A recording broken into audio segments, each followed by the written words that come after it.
예, 안녕하세요. KB금융지주 경영연구소의 김진성 연구위원입니다. 오늘은 가계금융복지조사로 본 가구의 주거 동향을 말씀드릴 건데요. 역시 금융회사에 있다 보니까 가계금융복지조사를 주로 쓸 수밖에 없는 그런 내용이 있고요. 그래서 가계금융복지조사, 그걸 좀 더 크게 썼어야 되는데 주거 동향보다는 좀 더 그 위주가 될 것 같긴 합니다. 설명드리도록 하겠습니다. 먼저 가계금융복지조사의 데이터 구조는 크게 5개 테이블이 있는데요. 보통 이제 그 데이터를 수집을 하면은 이제 4개의 작은 테이블로 모인 다음에 그거를 하나로 모아서 이제 마스터 테이블로 모아줍니다. 그래서 이제 보시면은 오른쪽에 이제 자산 테이블하고 부채 테이블이 있어요. 그래서 어떤 사람이 가진 자산 항목, 예금 하나, 적금 하나, 대출 하나, 요로 하나하나 건수에 대해서 누가 가지고 있고 얼마이고 뭐 이런 속성들을 가진 것들이 있고 그걸 개인 단위로 쭉 다 모읍니다. 그런 개인들이 한 가구 안에는 뭐 아빠, 엄마, 뭐 아들, 딸 뭐 이렇게 여럿이 있으니까 여러 명의 자료들이 모이겠죠. 그것들을 합산을 해서 쭉 모아주는 것들이 이제 왼쪽에 모이게 되고요.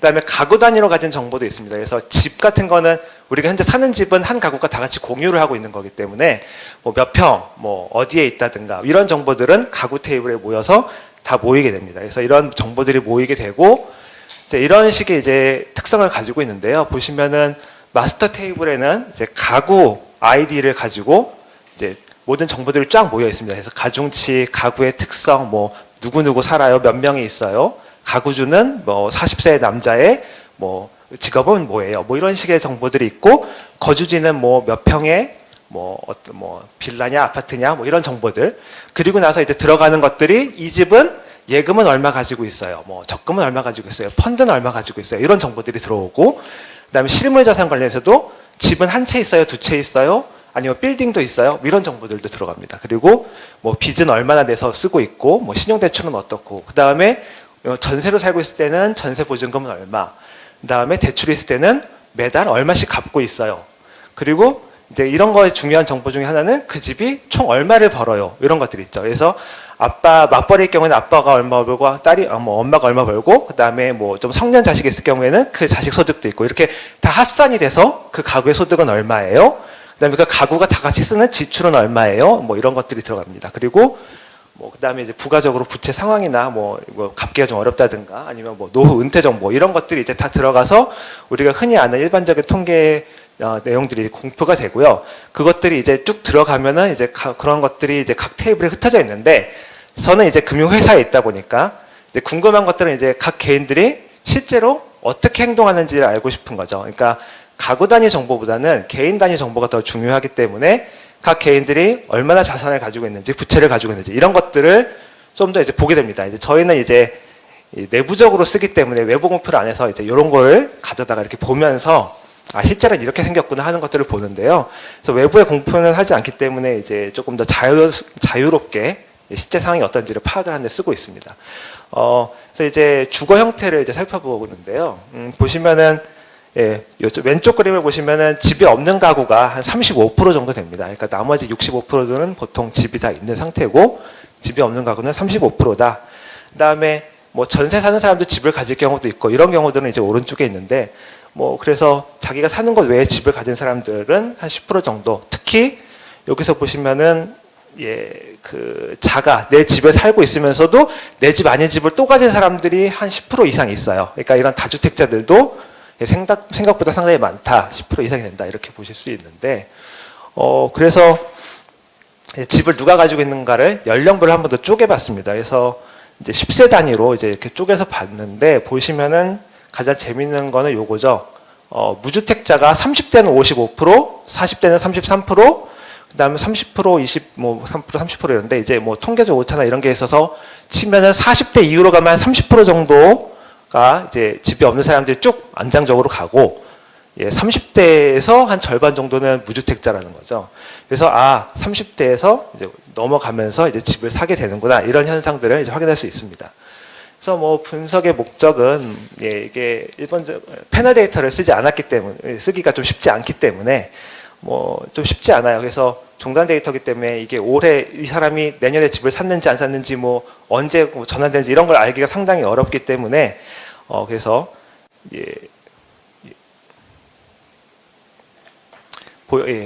그래서 표본 조사인 가계금융복지 특성상 이제 다주택이나 이런 것들도 조사하기가 어렵습니다. 그래서 우리는 그러면 주택이 있다 없다 이런 것들만 알고 좀 구분을 해보자라고 이제 분석을 하기로 했습니다. 그래서 그리고 여기서 이제 또 보시면은 제가 이제 편의를 위해서 전월세에 거주하면 0.5채, 한 보증금이 한 60-70% 되잖아요.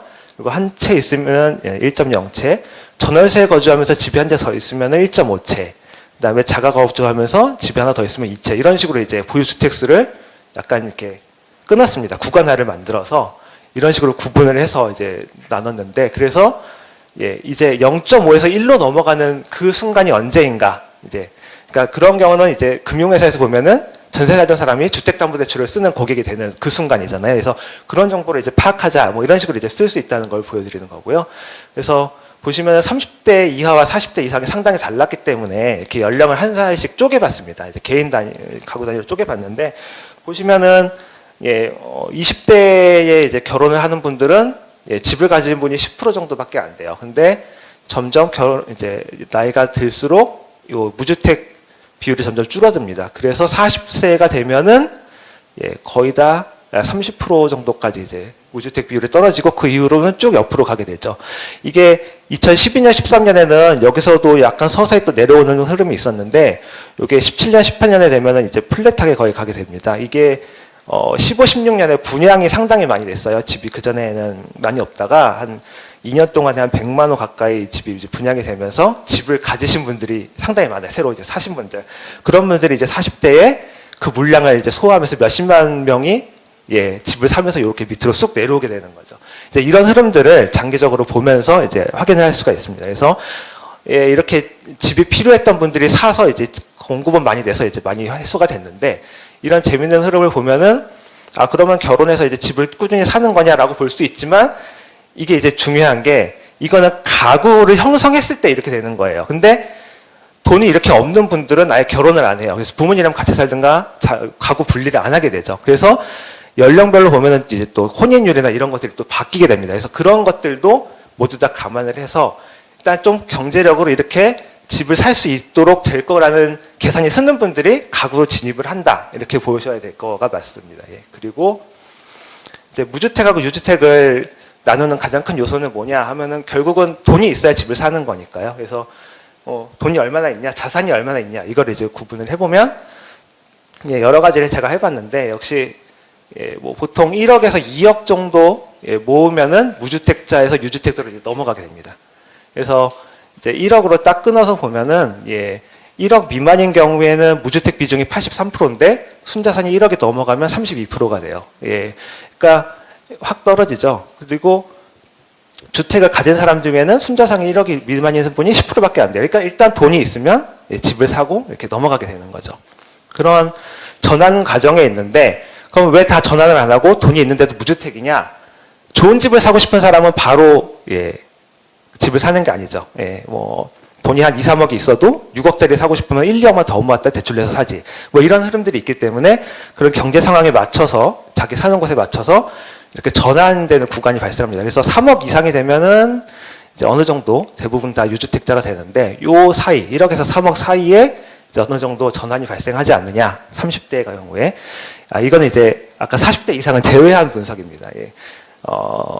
그렇게 되고요. 그래서 실제로 이제 소득하고, 이게 세로축이 소득입니다. 1년에 얼마씩 버냐. 그래서 1억, 1억 2천, 뭐, 그 다음에 가로축은 순자산이라서 여기가 1억, 2억, 3억 이렇게 되는데, 보시면은, 자가를 가진 분들이 무주택인 분들에 비해서 상당히 오른쪽으로 가 있죠.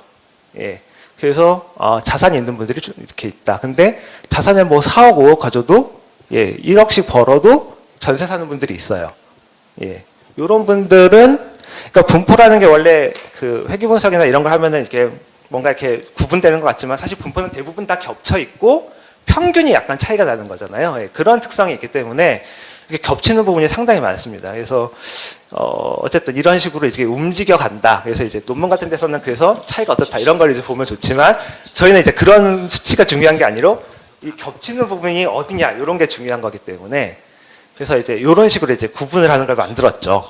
그래서 유주택 가구는 어느 범위 안에 대부분 들어오냐, 이제 분포를 가지고 PDF 펑션을 이렇게 그려가지고 이제 대부분 한 80%나 90% 정도 사람이 들어오는 범위를 계산을 해내고요. 그다음에 무주택자 같은 경우에도 한 8, 90% 정도 들어가는 이렇게 범위를 딱 그립니다. 그리고 둘이 이제 겹치는 영역을 딱 찾아내는 거죠. 그래서 이 부분 안에 들어오는 소득과 자산을 가진 사람들은 전세하고 자가가 섞여 있다. 그래서 이 사람들한테 광고를 하면은 이제 집을 곧 사야겠다는 분들이 많기 때문에 상품이 팔릴 확률이 높다. 이제 이런 식으로 이제 이야기를 할 수가 있는 거예요. 그래서 이제 그런 걸 만들기 위해서 뭐 PDF 펑션을 만들어서 뭐 겹치는 구간도 하고, 그다음에 이제 무엇보다 이제 써먹기 쉬워야 되니까 이 구간이 이렇게 복잡한 형태로 그려지면 안 돼요. 원이나 이런 거면 안 되고 그냥 가로 세로 이렇게 쉽게 소득은 어디부터 어디, 뭐 그다음에 순자산 어디부터 어디 이런 식으로 구간을 쪼개줘야 되는 거죠. 알기 쉽게. 물론 이제 시스템을 복잡하게 만들면 누구를 넣어서 얼마 딱 나오면 좋지만 이제 그거는 시스템 개발 입장이고 이제 연구에서 실무 쪽에 저는 넘겨주는 입장이니까 이런 식의 흐름이 있다. 이 정도로만 알려주는 게 입장이기 때문에 이런 식으로 이제 계산을 합니다. 그래서 분석 결과는 뭐 이제 보시면은 30대 이제 무주택에서 유주택으로 전환을 할 때 수도권에서는 대략 1, 2억 원 정도의 자기 자본이 확보돼야 되고 지방에서는 1억 원에서 1.5억 원 정도, 아무래도 집값이 싸니까 이 정도 되는 구간에서 이제 주택 구매에 나선다라는 거고요. 그러니까 아까 그 겹치는 부분의 상한하고 하한이 수도권은 1억에서 2억, 그리고 지방은 1억에서 1억 5천이었던 거죠. 그러니까 지방의 같은 경우에는 1억 5천 이상을 모으면 대부분 다 유주택자가 된다. 이런 얘기입니다. 그리고 주택 가격이 아무래도 높은 수도권 서울에서 전환 구간의 자산 상한이 높게 나타날 수밖에 없고요. 그 다음에 연령이 높아질수록 또 이렇게 연령별로도 쪼개보면 좀 올라갑니다. 그러니까 좀 늦지막이 결혼했거나 소득도 많고 자산도 많은 분들은, 집 없던 분들은 뭐 빨리 사서 뭐하냐, 좋은 집 살려면 돈 좀 더 모으지, 뭐 이런 식으로 갈 수도 있다는 거죠. 그런